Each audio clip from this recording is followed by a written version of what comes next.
لا حول ولا قوة إلا بالله العلي العظيم أعوذ بالله من الشيطان الرجيم بسم الله الرحمن الرحيم رب اشرح لي صدري ويسر لي أمري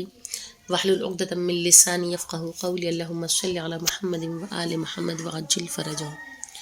معزز قارئین السلام علیکم۔ آج کا ہمارا موضوع درس نقوش عصمت ائمہ معصومین علیہم السلام کے بارے میں ہے۔ آج ہمارا تاریخ کا درس ہے اور آج ہم حالات زندگی امیر المؤمنین علی بن ابی طالب علیہ السلام کے بارے میں گفتگو کریں گے۔ پچھلے تاریخ کے درس میں ہم لوگوں نے رسول خدا صلی اللہ علیہ وآلہ وسلم کی حالات زندگی کے بارے میں گفتگو کی تھی۔ تو درس کا آغاز کرتے ہیں کہ اسلام کی پہلی منزل یعنی کہ دعوت ذوالعشیرہ سے لے کر تاب ارتحال رسول اللہ یعنی کہ رحلت رسول تک آپ نے وہ کارہائے نمایاں انجام دیے جو کسی صورت بھلائے نہیں جا سکتے، اور کیوں نہ ہو جب کہ آپ کا گوشت پوست رسول اللہ کا گوشت و پوست تھا۔ امور مملکت ہو یا میدان جنگ، آپ ہر موقع پر تاجدار نبوت و رسالت کے پیش رہے ہیں۔ آپ کی نوری تخلیق خلقت سرور کائنات حضرت محمد مصطفیٰ صلی اللہ علیہ وآلہ وسلم کے ساتھ ساتھ پیدائش عالم و آدم سے بہت پہلے ہو چکی تھی کہ جب پروردگار عالم نے دنیا نہیں بنائی تھی، عالم خلق نہیں ہوا تھا، جناب آدم علیہ السلام کی خلقت نہیں ہوئی تھی، اس کے بہت پہلے اللہ نے ایک نور سے رسول خدا کو بنایا اور مولائے کائنات کو بنایا کہ رسول خدا کی مشہور و معروف ترین حدیث ہے کہ انا و علی من نور واحد، کہ میں اور علی ایک ہی نور کے جز ہیں۔ تو جب کائنات میں کچھ بھی نہ تھا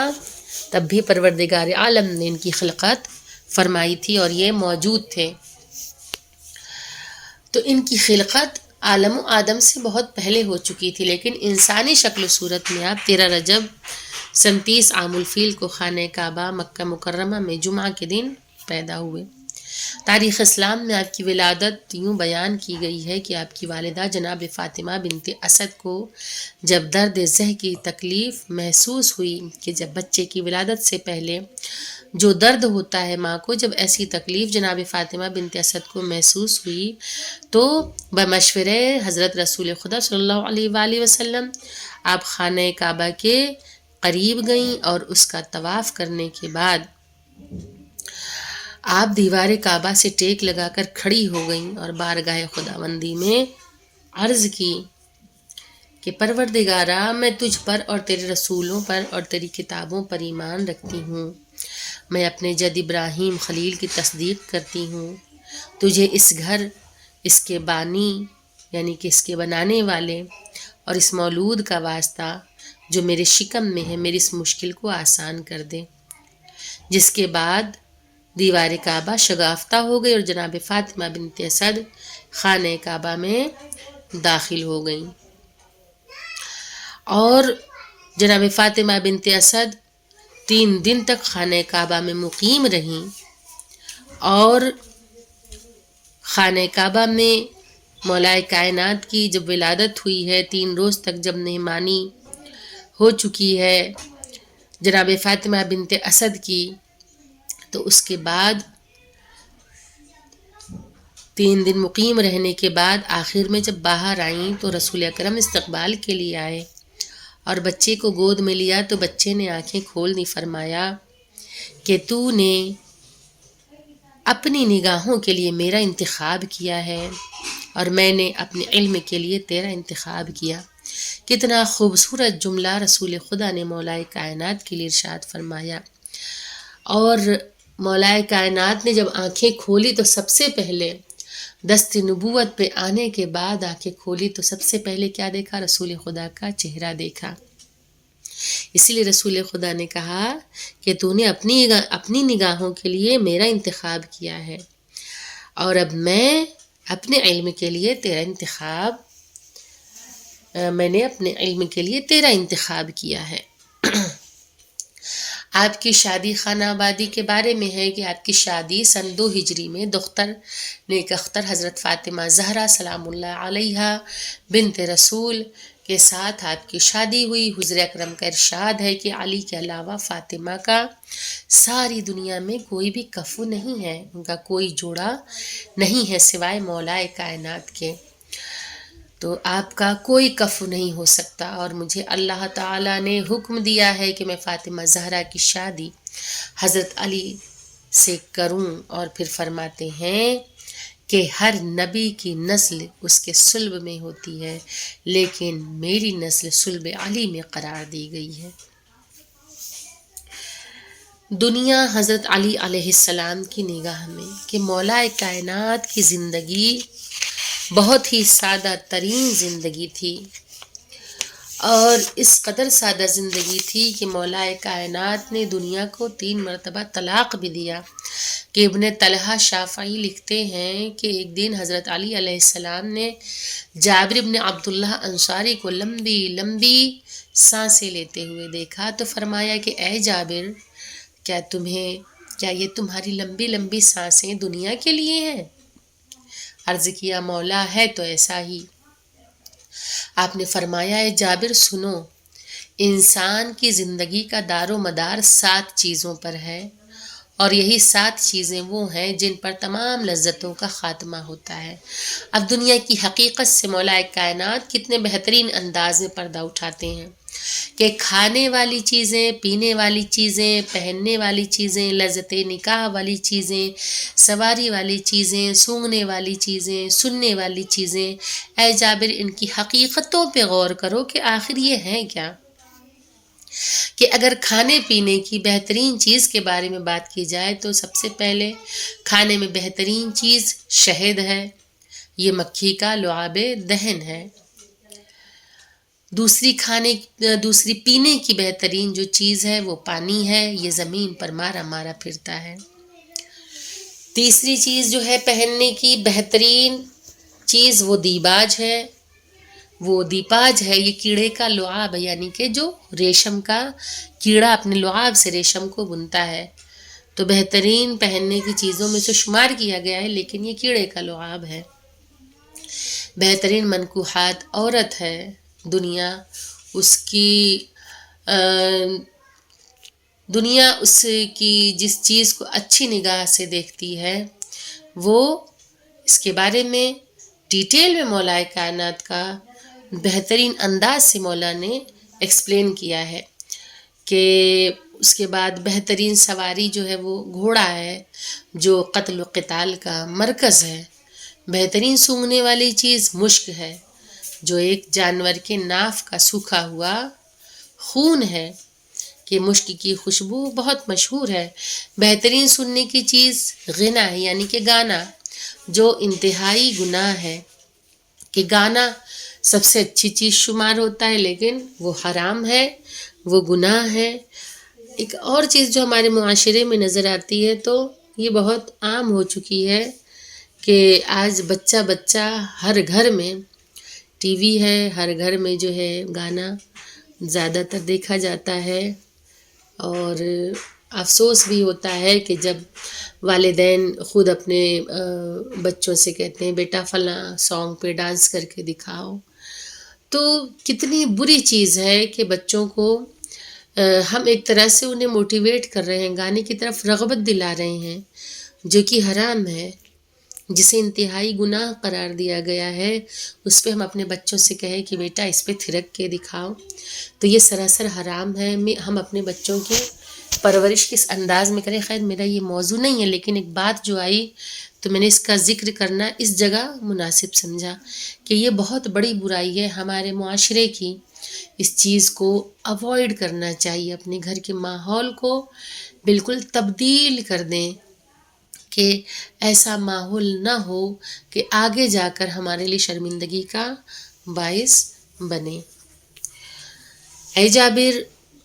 ایسی چیزوں کے لیے عاقل کیوں ٹھنڈی سانس لے؟ جناب جابر ابن عبداللہ انصاری کہتے ہیں کہ اس ارشاد کے بعد میں نے کبھی دنیا کا خیال تک نہیں کیا۔ آپ کی کسب حلال کی جد و جہد، یعنی کہ رزق حلال کے لیے،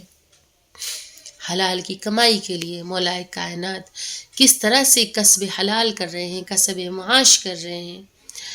کہ آپ کے نزدیک کسب حلال بہترین صفت تھی جس پر آپ خود بھی عمل پیرا تھے۔ آپ روزی کمانے کو عیب نہیں سمجھتے تھے اور مزدوری کو نہایت اچھی نگاہ سے دیکھتے تھے کہ محنت مزدوری کرنے والا اسے کوئی کمتر نہیں سمجھ سکتا۔ مولا کائنات خود اس چیز کو پسند فرماتے ہیں کہ محدث دہلوی کا بیان ہے کہ حضرت علی علیہ السلام نے ایک دفعہ کنویں سے پانی نکالنے کے لیے مزدوری کی اور اجرت کے لیے فی ڈول ایک کھجور کا فیصلہ ہوا۔ آپ نے پانی کے 16 ڈول نکالے اور اجرت لے کر سرور کائنات حضرت محمد مصطفیٰ صلی اللہ علیہ وآلہ وسلم کی خدمت میں حاضر ہوئے اور آپ دونوں نے مل کر تناول فرمایا، دونوں نے مل کر اس کھجور کو کھایا۔ علامہ طبری کا بیان ہے کہ ایک دن حضرت علی علیہ السلام نے باغ کے سینچنے کی مزدوری کی اور رات بھر پانی دینے کے لیے جو کی ایک مقدار معین کی۔ آپ نے حسب فیصلہ ساری رات پانی دے کر صبح کی اور جو حاصل کر کے آپ گھر تشریف لائے۔ جو جناب فاطمہ زہرا سلام اللہ علیہا کے حوالے کیا۔ انہوں نے اس کے 3 حصے کر ڈالے اور 3 دن کے لیے علیحدہ رکھ لیا۔ اس کے بعد 1 ثلث یعنی کہ 1/3 حصے کو چکی سے پیس کر شام کے وقت روٹیاں پکائیں۔ اتنے میں ایک یتیم آ گیا۔ آپ نے وہ روٹی یعنی کہ جب اس یتیم نے مانگا ہے، اس نے جب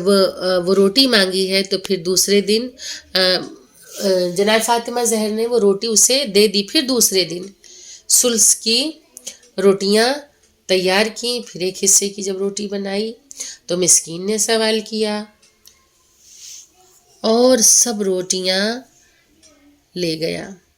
پھر تیسرے دن روٹیاں تیار کیں اور فقیر نے آواز دی اور لے گیا۔ یہ سب کے سب 3 دن بھوکے رہے۔ اس کے انعام نے اللہ تعالیٰ نے سورہ دہر یعنی کہ حل عطا، جسے سورہ انسان بھی کہتے ہیں، سورہ دہر بھی کہتے ہیں اور سورہ حل عطا بھی کہتے ہیں، اس سورہ کو نازل کیا اور اس میں کتنے خوبصورت انداز میں ذکر ہے کہ وَيُطْعِمُونَ الطَّعَامَ عَلَىٰ حُبِّهِ مِسْكِينًا وَيَتِيمًا وَأَسِيرًا۔ اس کے بعد مولا کائنات میں کی جو کچھ خصوصی کمالات ہیں کہ مولا کائنات کے علاوہ اور کسی میں نہیں پائے گئے۔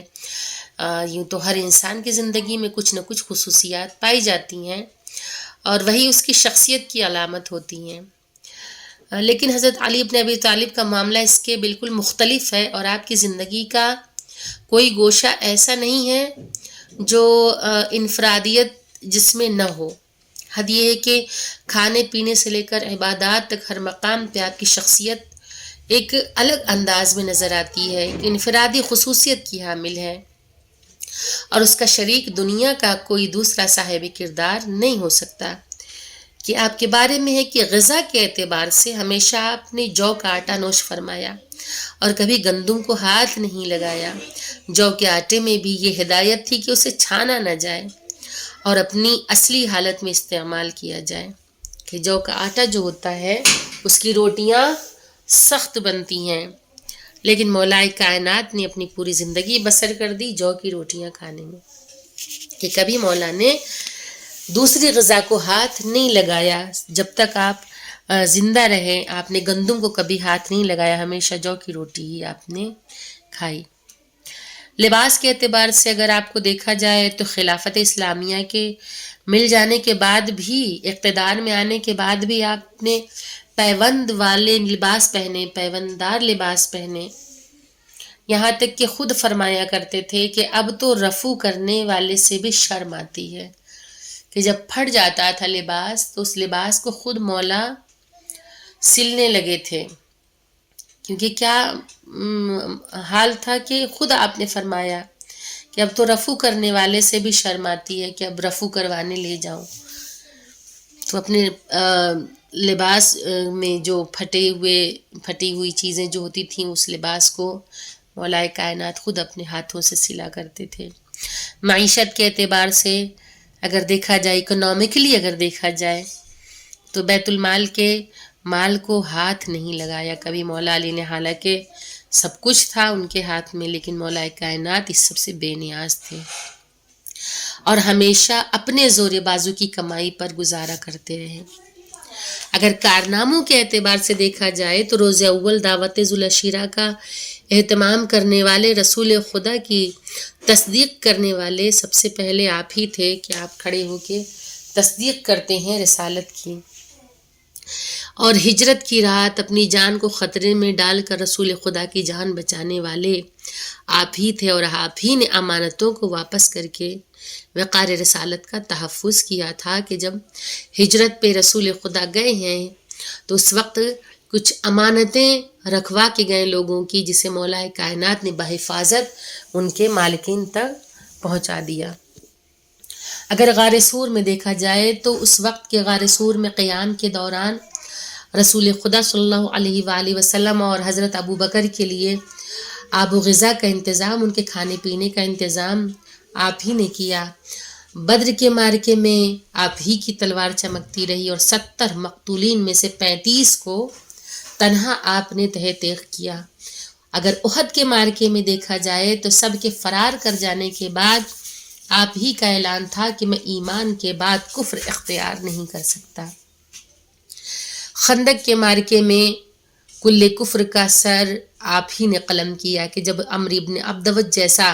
نامی گرامی پہلوان جب خندق پار کر کے اس طرف چلا آیا تھا تو اس وقت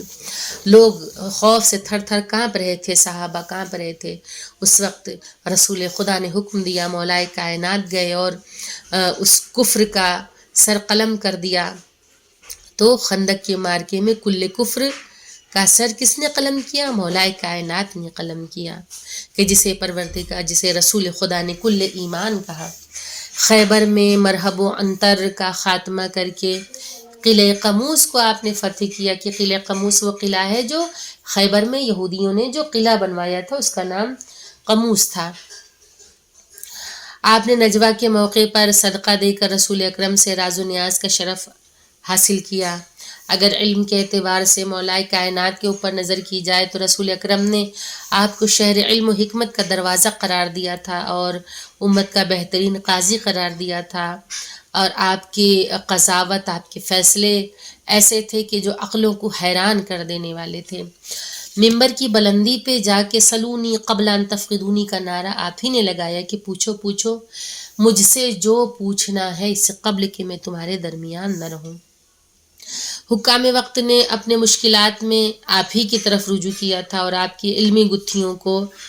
ان کی علمی گتھیاں جو تھیں، یعنی جو مسائل تھے، جو مشکلات تھیں، ان گتھیوں کو سلجھایا، ان مشکلات کو دور کیا مولا کائنات نے۔ اسلام میں جتنی عظیم شخصیتیں فقہی، ادبی، اخلاقی یا صوفی قسم کی پائی جاتی ہیں، سب کا سلسلہ شاگردی آپ ہی کی ذات اقدس تک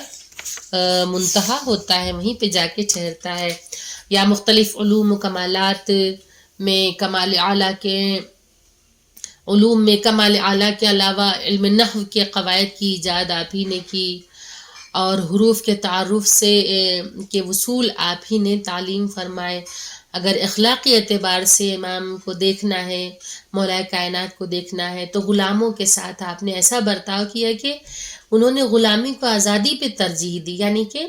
آزاد رہنا پسند نہیں کیا بلکہ آپ کا غلام رہنا انہیں پسند تھا، اور نیا لباس اپنے غلام قمبر کو عطا فرمایا اور پرانا لباس یا معمولی لباس خود زیب تن کی۔ اتنی سادہ زندگی تھی،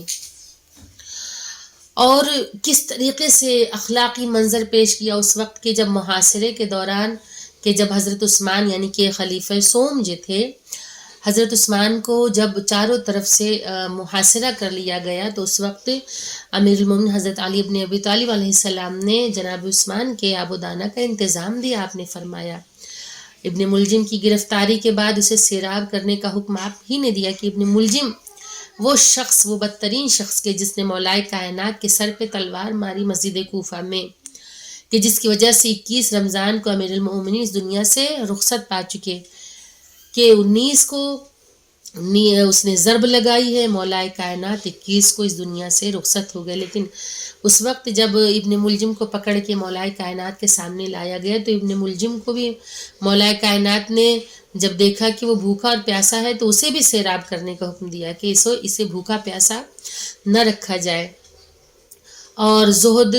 کا یہ فلسفہ آپ ہی نے سمجھایا کہ زہد اس امر کا نام نہیں ہے کہ انسان کسی چیز کا مالک نہ ہو،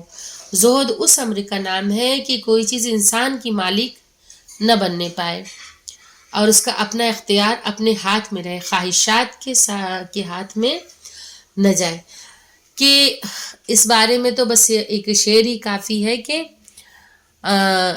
علی کو کیسے میں مولائے کائنات کہوں، اور بڑا ہے ذکر علی کائنات چھوٹی ہے، اور انسان کتنی فضیلتیں بیان کرے امیر المومنین کی جو ختم ہونے والی نہیں ہے۔ اگر آپ کے اقوال پہ نظر کی جائے تو آپ کی احادیث مبارکہ میں سے چند آپ لوگوں کے حاضر خدمت ہے کہ جس میں مولا کائنات نے ارشاد فرمایا کہ جو شخص بھی قرآن کریم کے ساتھ نشست و برخاست رکھے گا، اس کے پاس سے جب بھی اٹھے گا اس کی کچھ چیزوں میں اضافہ ہوگا اور کچھ چیزوں میں کمی ہوگی، ہدایت میں زیادتی ہوگی کہ قرآن سراپا ہدایت ہے، اور جہالت و اندھے پن میں کمی آئے گی کہ اس کی جہالت دور ہوگی قرآن پڑھنے والوں کی۔ اس بات سے آگاہ ہو جاؤ کہ قرآن حاصل کرنے کے بعد کسی کو فقر حاصل نہیں ہوگا، یعنی غربت اس کے قریب نہیں آئے گی۔ اس کے بعد امیر المومنین علیہ السلام نے فرمایا کہ جو شخص کسی قوم کے فعل پر راضی رہے گا وہ شخص کے مانند ہے جو اس فعل میں داخل ہے، اور جو شخص باطل کام میں شریک ہوتا ہے وہ دو گناہ کرتا ہے، ایک تو خود عمل کا گناہ، دوسرے اس فعل پر راضی ہونے کا گناہ، کہ پتہ ہے کہ یہ کام جو ہے وہ باطل ہے، یہ کرنا صحیح نہیں ہے، لیکن پھر بھی اس کام کو انجام دے رہا ہے، تو وہ دو گناہ کر رہے، ایک تو اس نے شریک ہونے کا گناہ کیا اور دوسرا گناہ وہ کیا کر رہا ہے، گناہ کر کے انجام دے رہا ہے۔ حضرت علی علیہ السلام نے ارشاد فرمایا کہ کسی سوال کے جواب میں 4 سنتوں پر قائم ہے کہ صبر، یقین، عدالت اور جہاد۔ حضرت علی علیہ السلام نے ارشاد فرمایا کہ دین خدا کو لوگوں سے نہیں پہچاننا چاہیے بلکہ حق کی علامتوں سے پہچاننا چاہیے، بنابر ان کے پہلے حق کو پہچانو پھر صاحب حق کو پہچان ہی لوگے۔ حضرت علی علیہ السلام نے ارشاد فرمایا کہ تمہاری نظر میں بدکار اور نیکوکار برابر نہیں ہونا چاہیے، کیونکہ ایسی صورت میں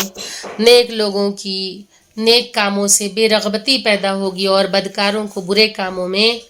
تشویق ملے گی۔ کہ کبھی نیکی کرنے والا اور برا کرنے والا دونوں کو ایک تصور نہیں کرنا چاہیے۔ اس سے کیا ہوگا کہ جو نیکی کرنے والا ہے وہ برائی کی طرف چلا جائے گا۔ اگر ہم ایک نیک انسان کو انکریج نہ کر کے ایک برے انسان کو انکریج کرتے ہیں، اس کی حوصلہ افزائی کرتے ہیں، تو ظاہر سی بات ہے وہ اور برائی کی طرف جائے گا، اور نیکی کرنے والا جو ہے اس کا دل نیکی سے ہٹ جائے گا۔ لہٰذا انسان کو ایسا نہیں کرنا چاہیے۔ اس درس کی آڈیو بنا کے آپ لوگ ہمیں شام 4 بجے تک واٹس ایپ یا ٹیلی گرام پہ سینڈ کر دیجیے گا۔ یہ آج رہا آپ لوگوں کا درس، اور جب بھی یہ درس آپ لوگوں کا یوٹیوب پہ اپلوڈ ہوتا ہے اس وقت آپ لوگ اسے لائک کریں، شیئر کریں، چینل کو سبسکرائب کریں اور ہم سب کی حوصلہ افزائی کرتے رہیں۔ وآخر الدعوانا ان الحمد للہ رب العالمین، اللہم صلی علی محمد و آل محمد وعجل فرجہم۔ السلام علیکم، خدا حافظ۔